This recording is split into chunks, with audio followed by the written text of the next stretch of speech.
जे बिजोरीच्या बॉटलमधील ग्लोव्ज आहेत ते घालून घ्यायचे. तसं हे औषध विषारी नाही, पण आपण प्रिकॉशन घेणं महत्त्वाचं आहे. बिजोरीच मधले ग्लोव्ज आपण याच्यामध्ये करून घेतले. आता 5 किलो सोयाबीनसाठी बिजोरीच 50 ml आणि RPS 76 50 ml आपण वापरणार आहे. बीज प्रक्रिया करताना प्लॅस्टिकचं टोपलं घेणं महत्त्वाचं आहे. जर आपण ते गोंडपाट वगैरे घेतला किंवा ताडपत्री वगैरे घेतली तर अर्धा औषध हे गोंडपाटावर आणि ताडपत्रीवर लागते, त्याच्यामुळे औषध वाया जाते. तर आपण आता बघू. आता 50 ml बिजोरीच आणि 50 ml RPS 76. हां, आता सोयाबीन टाकून द्या सर याच्यामध्ये, आणि बिजोरीची बॉटल थोडी बाहेर ठेवा. आता सोयाबीन आता हे 5 किलो आपण मोजलेलं आहे ते घेत आहे, आणि हलक्या हातानं आपल्याला ते हे करायचं आहे, जास्त चोळायचं नाही आहे, कारण की सोयाबीनचं जे टर्फल असते ते एकदम नाजूक असते. आता 50 ml बिजोरीच 50 ml बिजोरीच आपण घेतलेला आहे, मोजून घेत आहे, आणि असं बरोबर टाकायचं सगळीकडं. बस 50 ml बिजोरीच चारी बाजूनं टाका ते असं. हां, 50 ml बिजोरीच 5 किलो सोयाबीनसाठी.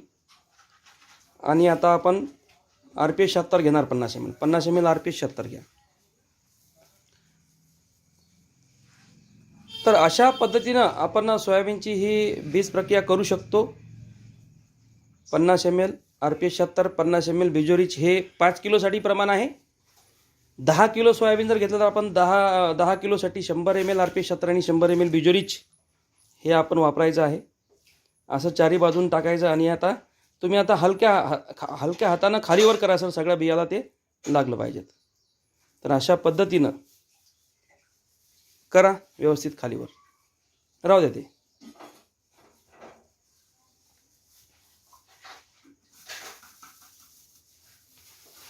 दोन्ही हातानं.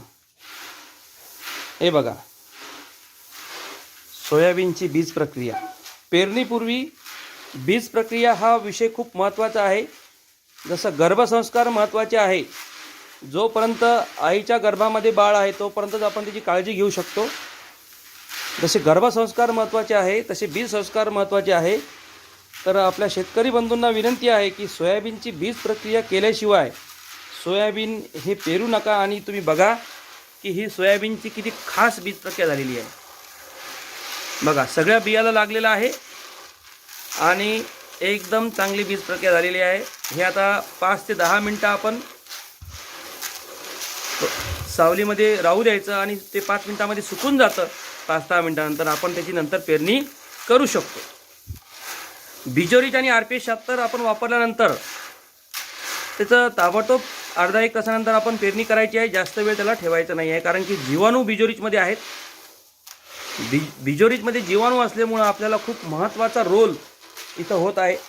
बिजोरीचमध्ये रायझोबियम, PSB म्हणजे स्पुरस सोल्युलायझिंग बॅक्टेरिया, KBM म्हणजे पोटॅश मोबिलायझिंग बॅक्टेरिया, आणि ट्रायकोडर्मा वगैरे बुरशीनाशक, आणि आपल्या RPS 76 मध्ये 16 प्रकारचे अन्नद्रव्य.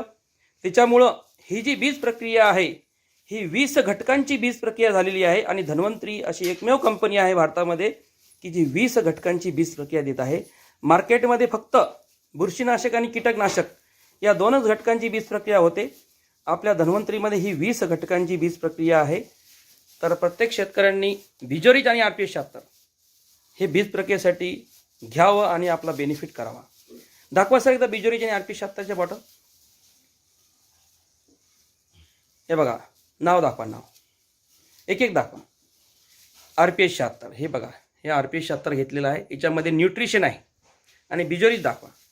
बिजोरीच म्हणजे याच्यामध्ये जीवाणू आहे. जंतूनम जीवनम कृषी असं 5000 वर्षापूर्वी ऋषीमुनींनी म्हटलेलं आहे की जीवाणू आपल्या जमिनीमध्ये महत्त्वाचे आहे, जे पिकाला अन्नद्रव्य पुरवण्याचं काम करतात. तर जय जय धन्वंतरी.